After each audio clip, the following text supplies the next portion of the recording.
और जितने दिनों से आप लोग जियोपॉलिटिक्स की इन घटनाओं को सुन रहे हैं, अब तक एक क्लैरिटी ऑफ थॉट ये आ चुकी होगी कि इस दुनिया में डिफेंस इक्विपमेंट को बेचने को लेकर तमाम प्रयास रहते हैं। चाहे अभी तेजस का हमारा एयर शो के अंदर क्रैश होना हो, उसकी मजाक बनाने को लेकर के चाइनीज प्रयास हो, पाकिस्तानी प्रयास हो, ये सब बातें निकल कर कहां से आती हैं कि अल्टीमेटली डिफेंस इक्विपमेंट कौन कितना बढ़िया से बेचेगा, नंबर एक। और दूसरा, किसके पास इतनी पावर है जिसको लोग मानते होंगे। अमेरिका लगातार ना केवल F-35 बेचने में बिजी है, बल्कि दुनिया में जो हर दिन गिनाता है कि मैंने इतने युद्ध रुकवा दिए, उनमें रशिया यूक्रेन युद्ध को रुकवाना चाहता है। क्योंकि अब उसको दुनिया में अगर अपना वाकई में सिक्का चलाना है, तो उसे पीस प्रेसिडेंट बनने के लिए दुनिया में यह प्रूव करना होगा कि मैंने रशिया यूक्रेन युद्ध रुकवा दिया। अब देखो, यूक्रेन ने क्या गलती कर दी थी कि वो F-35 में रुचि ना दिखाकर राफेल में दिखा दिया। तो आपको ये तो समझ में आ गया कि यूक्रेन ने अमेरिका के साथ में बिट्रेयल कर दिया, एक प्रकार का धोखा कर दिया। अमेरिका पाकिस्तान के साथ मिलकर के जो F-35 के लिए गुण गवा रहा था, राफेल की खिल्ली उड़वा रहा था, उसको बड़ी इस बात से चोट लगी।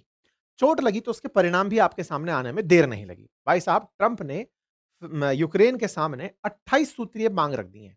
जैसे आपने पीस गाजा प्लान सुना था ना, बिल्कुल वैसे ही रशिया यूक्रेन के लिए 28 पॉइंट का पॉइंट निकल कर आया है।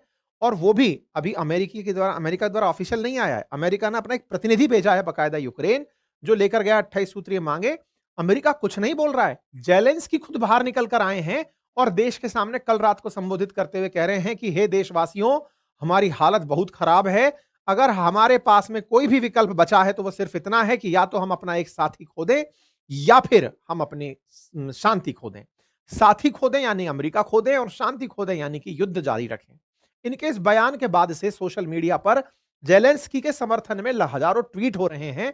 जेलेंस्की के समर्थन में यूक्रेन के लोग उतर आए हैं कि ट्रंप के साथ नहीं बहना है।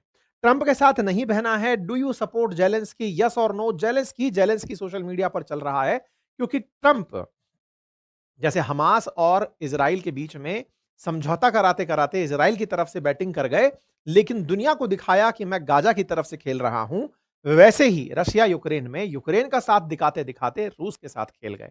लेकिन रूस के मामले में आप में से कई लोग इस तरह से भी सोचेंगे कि सर, रूस पर भी तो बहुत पाबंदियां लगाई हैं, उसके ऊपर भी इतने सैंक्शन लगाए हैं, भारत को तेल खरीदने की मना किया जा रहा है। ये सब कुछ वो प्लान है जो म्यूचुअल अंडरस्टैंडिंग से होते दिख रहे हैं। मतलब ऐसा कि इंडिया को बोलेंगे तेल ना खरीदे ताकि तुम पर हमने प्रेशर क्रिएट किया, लगना चाहिए। वहीं दूसरी तरफ इंडिया तुमसे तेल नहीं खरीद करके हमारी बात को बड़ा करेगा, रशिया तेल ना बेचकर बात को बड़ा करेगा और उतने में हम यूक्रेन को दबा देंगे।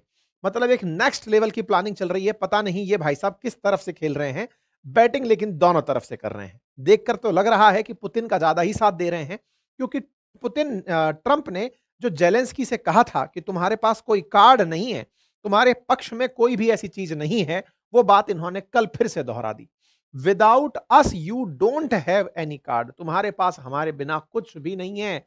ये बात दोहराते हुए ट्रंप ने फिर एक बार जेलेंस्की को आईना दिखा दिया और बताया कि जो हम कहेंगे तुम्हें फाइनली वही करना पड़ेगा। ट्रंप का 28 पॉइंट प्लान निकल कर आया, पीस प्लान, जिसको जेलेंस्की ने रिजेक्ट कर दिया। ये सुबह की खबर बनकर आ रही है, लेकिन इस रिजेक्शन को अभी ऑफिशियल वो नहीं मिला है। मैं पहले से क्लियर कर देता हूं, ये दोनों जो न्यूज आप सुन रहे हैं, इन दोनों में ना तो अमेरिका ने ऑफिशियली इस बात को कहा और ना ही यूक्रेन ने ऑफिशियली इसको डिनायल की बात कही। लेकिन ये इतनी चर्चा क्यों आ गई? क्योंकि यूक्रेन के अंदर जेलेंस्की के वीडियो वायरल हो रहे हैं। जेलेंस्की ने ऑफिशियली पूरी दुनिया के देशों से बात कर ली है जो उसके समर्थक हैं। जेलेंस्की खुद कल का एक वीडियो डालकर बोल चुके हैं कि हमारे सामने एक ऐसा प्रपोजल आया है जिसको मान लिया तो हम खत्म हो जाएंगे। तो आपके दिमाग में सवाल तो आना चाहिए कि ऐसा क्या है जिसके मानते ही यूक्रेनियंस में डर आ गया है? ऐसी कौन सी शांति फ्रेमवर्क है जो कि अमेरिका के सेना सचिव डैन डिस्क्रॉल लेकर यूक्रेन पहुंचे हैं, और यूक्रेन की सुरक्षा गारंटियों का जिसमें जिक्र किया गया है। असल में इस मायने में कहा गया है कि यूक्रेन को कुछ जमीन छोड़नी होगी, सेना का साइज सिंचित करना होगा, सीमित करना होगा, नाटो को यूक्रेन में सैनिक भेजने से रोकना होगा। यह बात जब ट्रंप से पूछी गई कल के दिन, जब ममदानी मिलने आए थे, उस समय इनसे पूछा पत्रकारों ने, तो इन्होंने कहा कि हम अपना सपोर्ट रोक देंगे। I've spoken with their people. We have a plan. It's horrible what's happening. It's a war that should have never happened. It would have never happened if I was president, and it's a shame. And I thought they should have acted quicker. But it's a cold winter, and a lot of the you talk about utilities, but a lot of the big energy producing plants have been under attack, to put it mildly, to put it nicely. Yeah, we have a way of getting peace, or we think we have a way of getting peace. He's going to have to approve it. Just so sad. So many people. You know, last month they lost 25,000 soldiers. This is something we haven't seen anything like this since the Second World War. They're averaging 6,000 or 7,000 a week between the two of them, dead soldiers, and it goes on and on. And I think they're getting reasonably close, but I don't want to predict. I would have said that would have been one of my early ones. I did 8 peace deals of countries, including in India, Pakistan. You could even go, in fact, they're coming here in a week or two, go to the Congo and Rwanda. That was 10 million people dead, and we worked something out on that. But so many, and the one I thought would have been, for me, because I have a very good relationship with President Putin, I thought that would have been maybe quicker. But it does take 2 to tango. And now you just see all the death. And, you know, it doesn't affect us other than the fact that we don't want to see all those people that really, it's on the other side of the ocean. It's a war that should have never happened. It did happen. I blame the person also sitting right behind this desk. This is a war that should have never happened, and it wouldn't have happened if I were president. But we're trying to save a lot of lives. They're losing 25, think of that, 25,000 lives over the last short period of time. That's Ukrainian and Russian. And it's a shame. अगर Ukraine ने ये सब बातें नहीं मानी, Well, at some point he's going to have to accept something. You know, he hasn't accepted. You remember right in the Oval Office not so long ago, I said, you don't have the cards. Don't forget, I inherited this war. I would have never, this war never would have happened. I inherited this war. And I thought he should have made a deal a year ago, 2 years ago. The ultimate deal would have been if it never started. That would have been the good deal. That could have been done too if you had the right president, but you didn't have the right president. साथ में इन्होंने ये भी कहा, आपको याद होगा मैं पहले कह चुका हूं, यूक्रेन के हाथ में कोई कार्ड नहीं है। तो चिड़े हुए ट्रंप ने, जो पाकिस्तान का साथ दे रहे थे राफेल के मामले में, F-35 ना लेने पर जेलेंस्की को फिर से उतने ही वोल्ट का झटका दिया है और कहा है कि तुम्हारे हाथ में कोई कार्ड नहीं है, तुम्हें मानना पड़ेगा जो मैं कहूंगा। कुल मिलाकर याद आ गई फिर से वो तस्वीर। इस बार बगल में भले ही जेलेंस्की ना हो, लेकिन पत्रकारों के माध्यम से इनके पास में यह सूचना पहुंचा दी कि तुम तीसरे विश्व युद्ध को करवाना चाहते हो, मैं ऐसा नहीं होने दूंगा, तुम्हारे हाथ में अब कोई कार्ड नहीं है। यह बात इतनी फेमस हुई थी कि लोग तो इसका साफ पूरी तरह से पोस्टर बनाकर टी शर्ट पर पहनने लगे थे। खैर, जेलेंस्की रात को आते हैं, आज आप 22 तारीख के दिन सुन रहे हैं, सुबह 3:30 बजे की खबर है। जेलेंस्की आते हैं, वीडियो डालते हैं और कहते हैं, we are facing one of the most dangerous period in Ukraine history. हम यूक्रेन के इतिहास में सबसे भीषण समय से गुजर रहे हैं। हमारे पास में आज का समय बहुत ही दिक्कत भरा है, क्योंकि हमें एक चॉइस करनी है। हम अपना सम्मान खो दें, हमारी स्वतंत्रता खो दें, या लूजिंग अस सपोर्ट, यूएस सपोर्ट, या फिर हम अमेरिका का सपोर्ट खो दें। हमारे पास तो ही ऑप्शंस हैं, या तो अमेरिका को साथ रख लें या अपने सम्मान को साथ रख लें। हमने डिग्निटी को चुना है, हमने सम्मान को चुना है। My answer is my oath of office, मेरा जवाब जो मैंने सब कुछ उस समय शपथ खाई थी वही है। I did not betray Ukraine in February 2022 and we won't betray it now. मैं 2022 में भी यूक्रेन का साथ नहीं छोड़ा था और आज भी यूक्रेन का साथ नहीं छोड़ूंगा। साथियों, कहानी इतने इंटरेस्टिंग मोड पर आ पहुंची है कि जेलेंस्की ने कल रात को, ये जो मतलब आज की सुबह ही कही है, जो वीडियो डाला है, इसका सीधा सा मतलब है कि हम यूएस सपोर्ट को नहीं लेना चाहते, हम अपना सम्मान खोना हम सम्मान के लिए लड़ाई लड़ेंगे, हम अपनी स्वतंत्रता के लिए लड़ाई लड़ेंगे, हम नहीं चाहते। तो अब आपके दिमाग में प्रश्न बनेगा कि ऐसा उसमें क्या मांग लिया इन्होंने, ऐसा उस 28 सूत्रीय मांग में क्या था जिससे कि इनको यह लग रहा है।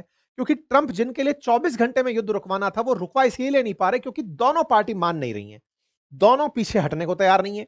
ट्रंप के तमाम प्रयास हो गए, जेलेंस्की के साथ डील डाल सब साइन कर ली, इतनी तक साइन कर ली कि तुम्हारे मिनरल्स हम लेंगे, पुतिन को बुलाकर सम्मानित कर ले, लेकिन दोनों ही पीछे हटने को तैयार नहीं है। ऐसे में ट्रंप ने यूक्रेन को कहा, तुम्हें हमारा प्रपोजल मानना होगा, लेकिन दोनों ही अपनी तरफ से लगे हुए हैं कि हम सब झुकने को तैयार नहीं है। ऐसे में ट्रंप ने पुतिन के ऊपर तो सैंक्शन का खेल खेल लिया ताकि दुनिया वाले देश उसके साथ तेल ना खरीदें, लेकिन सही मायने में रशिया के ऊपर और कोई दबाव भी नहीं डाला गया। आपको कल के सेशन में हमने बताया था कि अब तो भारत ने भी तेल खरीदना रोक दिया है। कल रिलायंस वाला सेशन आपने देखा भी होगा, उसे देखिएगा एक बार, जिसमें यूएस ने मान लिया था कि भारत तेल नहीं खरीद रहा है। भारत के रिलायंस ने भी बोल दिया कि एक्सपोर्ट के लिए अब हम तेल रशियन नहीं खरीदेंगे। खैर, ये सब बातें पुरानी होगी। फिलहाल हम लौटकर उसी पर आते हैं कि ट्रंप ने 28 कौन से ऐसी मांगे रख दी जिससे यूक्रेन इतना उद्विग्न हो गया कि हम रूस अमेरिका का साथ छोड़ने को तैयार हैं। भाई साहब, पीबीएस न्यूज़ आवर के अंदर एक 28 सूत्रीय योजना का फ्रेमवर्क आउट हुआ है, जिसके बारे में यूक्रेन ने वीडियो बनाकर डाल दिया है और उन्होंने ये कहा कि भाई देखो, सिंपल सी बात ये है कि यूक्रेन वालों, तुम्हें अपनी सेना को घटाकर 6 लाख तक लाना होगा। तुम रूस पर जाकर हमला नहीं करोगे, और तो और यूक्रेन को डोनास्क क्षेत्र का वो हिस्सा छोड़ना पड़ेगा जिस पर अभी भी उसका नियंत्रण है। और रूस 11 साल के युद्ध के बावजूद जिस पर कब्जा नहीं कर पाया है, वो छोड़कर आपको रूस को देना होगा। इंटरेस्टिंग बात यह है कि अमेरिका इस पूरे समझौते के बाद रूस पर से प्रतिबंध हटा लेगा। दोनों पक्ष उसकी हरकतों के लिए उसको माफी करेंगे। बस इतना जरूर है कि जो रूस के असेट फ्रीज किए हुए हैं, जिनकी वैल्यू $100 बिलियन है, वो यूक्रेन के पुनर्निर्माण पर खर्च किए जाएंगे। ये है वो 28 सूत्री कार्यक्रम। मैं फिर से बता दूं, अमेरिका ने इसे ऑफिशियली पब्लिक में नहीं डाला, एक न्यूज चैनल यूक्रेन से बाहर निकाल लाया। अमेरिका वाले इसको लेकर गए थे मनवाने के लिए। ये न्यूज चैनल बाहर निकलवाया, लोग इसको भी नहीं मानते। लेकिन खुद जेलेंस्की जब 3 बजे बाहर आकर वीडियो डाल दिए, सुबह 3 बजे आज, कि भाई देखो, हम अमेरिका की बातें मानने के लिए बाध्य नहीं है और हम नहीं मानेंगे, उससे ये पता चला कि कुछ तो गड़बड़ है। भाई ये वो पॉइंट है जिनको कि मैं अगर आपके सामने ब्रीफ करूं, बहुत सारे अंग्रेजी में लिखे हुए पॉइंट हैं। ब्रीफिंग इनकी ये है कि यूक्रेन को एक सॉवरेन देश रखा जाएगा, नाटो के साथ उसकी कोई मित्रता नहीं रखी जाएगी, 6 लाख से ज्यादा सैनिक नहीं रखने देंगे, यूक्रेन को रशिया पर हमला नहीं करने देंगे, कोई भी ट्रुप नाटो की जो है वो यूक्रेन के अंदर नहीं एंट्री करेगी।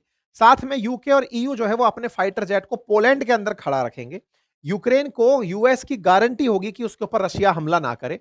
यूक्रेन अलाउ करेगा कि वो यूक्रेन को यूरोपियन यूनियन ज्वाइन करने दिया जाएगा, नाटो नहीं ज्वाइन करने दिया जाएगा। साथ ही यूक्रेन का डेवलपमेंट फंड बनाया जाएगा जिससे यूक्रेन का डेवलपमेंट हो। ये तो सब बातें बड़ी अच्छी अच्छी थी, लेकिन जो सबसे खतरनाक बात थी ना, वो ये थी साहब। कौन सी बात थी, मैं आपको यहां से पढ़ के दिखाता हूं। क्रीमिया, लोहांस और Donetsk to be recognised de facto as Russian. मतलब जो यूक्रेन का हिस्सा रशिया ने कब्जा कर लिया है, उसे आप रशिया का ही रहने दो, including by United State. United State भी यही चाहता है और यूनाइटेड स्टेट भी उसे रशिया का ही मानेगा। खैरसान और जैपोर्जिया वाला जो रीजन है वो फ्रोजन कर दिया जाएगा एज ए कॉन्टेक्ट लाइन, की इधर की तरफ तुम हो, इधर की तरफ वो हैं, which would mean a de facto recognized as the contact line, कि दोनों ही यहां पर कंट्रोल कर रहे हैं।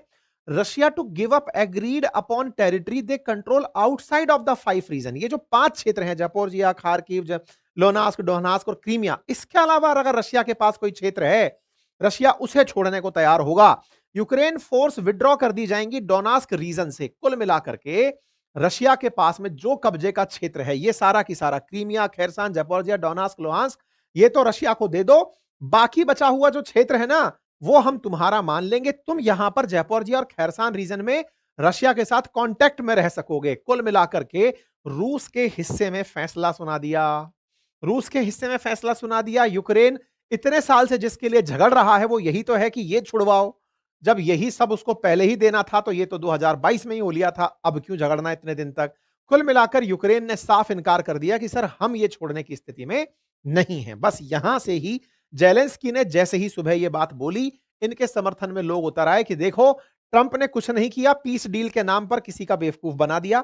लेकिन प्रस्तावों पर जेलेंस्की बातचीत के लिए शुरुआत में तैयार दिखाई दिए। उन्होंने फिर दुनिया भर के लीडर्स से बातचीत करी और बातचीत में उन्होंने खूब सारे ट्वीट, इनकी कॉमन आदत है, जब भी कोई नया अवतार आता है तो ये तुरंत ट्वीट करते हैं। सबसे बातचीत करी और सबसे बात करके इन्होंने धन्यवाद दिया और कहा कि देखो यूरोपियन लीडर्स, आप सबने हमारा साथ दिया। याद रखना, यूक्रेन पर कब्जा अगली बार यूरोप पर कब्जा होगा। यूक्रेन फिलहाल तुम्हारे लिए शील्ड बना हुआ है। बेहतर होगा यूरोप यूक्रेन के साथ मिलकर के काम करे, यूक्रेन की हिफाजत के लिए यूरोप काम करे, क्योंकि रशिया का अगला टारगेट यूरोप ही है। अगर आज तुम मुझे नहीं बचा पाए तो कल तुम्हें कोई और नहीं बचा पाएगा। आवश्यकता है मेरे साथ खड़ा होने की, और यूरोप का धन्यवाद जो मेरे साथ खड़ा रहा। देखिए, कुल मिलाकर एक बात तो तय है, सबसे ज्यादा डर असल में यूरोप को ही है। अमेरिका तो बीच में पंच बना घूम रहा है। यूरोप को डर है कि जेलेंस्की के बाद में अगला नंबर पोलैंड का होगा या फिर उधर की तरफ नॉर्डिक कंट्रीज का होगा। इसीलिए जेलेंस्की उन सबके फियर को एक साथ करने में कामयाब हो गए। कुल मिलाकर रशिया ने तो इस पर हामी भर दी, लेकिन ट्रंप का यह फैसला जेलेंस्की को भारी पड़ गया।